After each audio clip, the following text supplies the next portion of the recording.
Well, we did it. We made it through the long break from hockey. And as of releasing this video, we are now 1 day away from watching meaningful hockey games again. Hey, it's Matt from Puck Rivals, and this video is going to go over the matchup between the Nashville Predators and the Arizona Coyotes. Our final series prediction for the play-ins. If you haven't seen our other play-in prediction videos, the link to the playlist is in the description.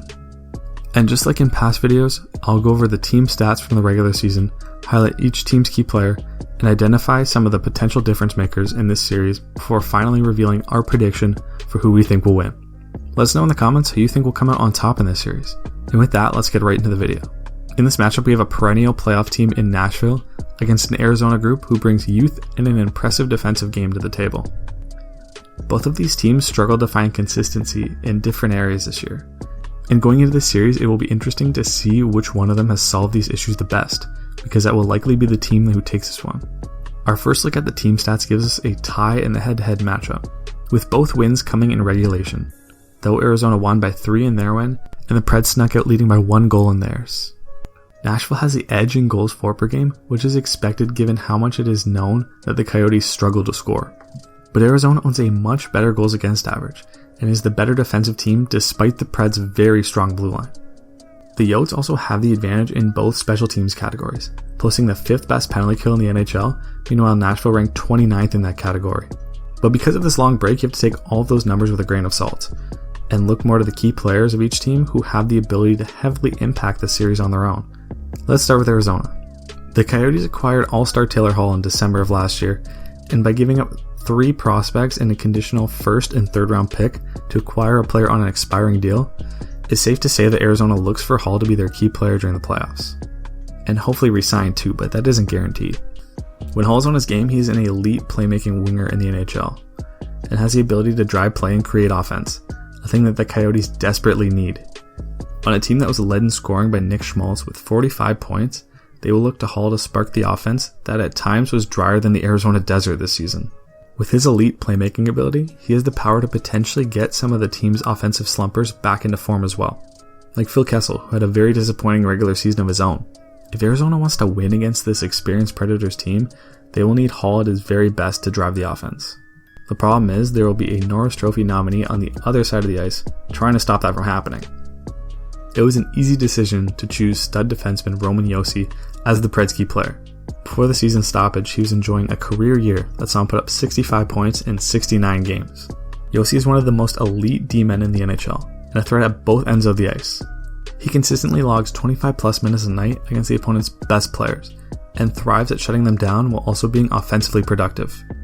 To top it all off, Josi brings a ton of playoff experience, with 71 career games and again averaging 25 plus minutes against the best competition in the biggest moments. That experience is extremely valuable, and he has shown that he can perform under the immense pressure, and Nashville can count on him to bring that to the ice when the Predators take on the Coyotes. He has the responsibility of shutting down Arizona's top line, but he has a pretty good supporting cast around him as well. Sticking with the Predators, they have some other difference makers on their very strong top 4.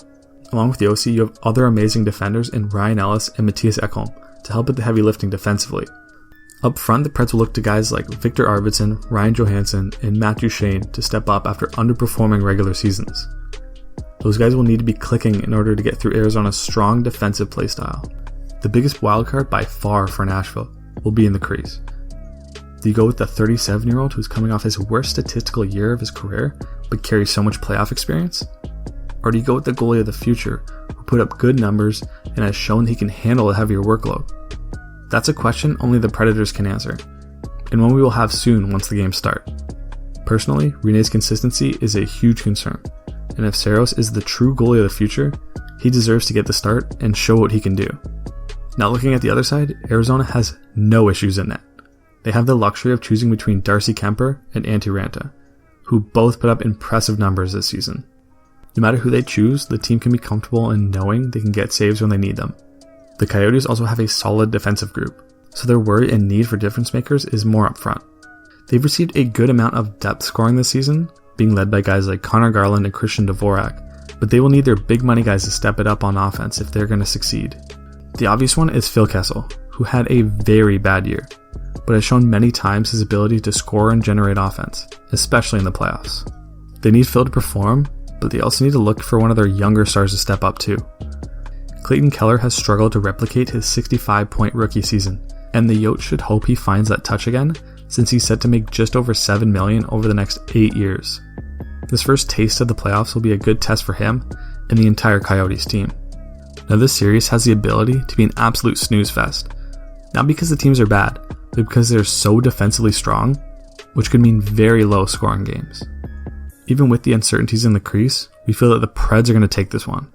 They still possess such a deep team with one of the strongest top 4 blue lines in the NHL. And most importantly, they bring a significant amount of playoff experience, something that Arizona can't match. This series will be good experience for an up-and-coming Yotes team, but we don't believe they will be able to get through the playoff beasts that are the Predators. And with that, this concludes our entire play-in prediction series. If you watched all the videos, we appreciate you being along for the ride with us. If you haven't watched the other matchup videos, the link to the playlist will be in the description. Comment down below who you think will win this series and what other videos you'd want to see from us. If you enjoyed this video, make sure to hit that like button and subscribe if you like hockey videos, because that's what we do on this channel. This is Matt from Puck Rivals, and hockey's back. It's going to be exciting to watch, and me and Billy couldn't be more pumped. But with that, I'll see you guys next time.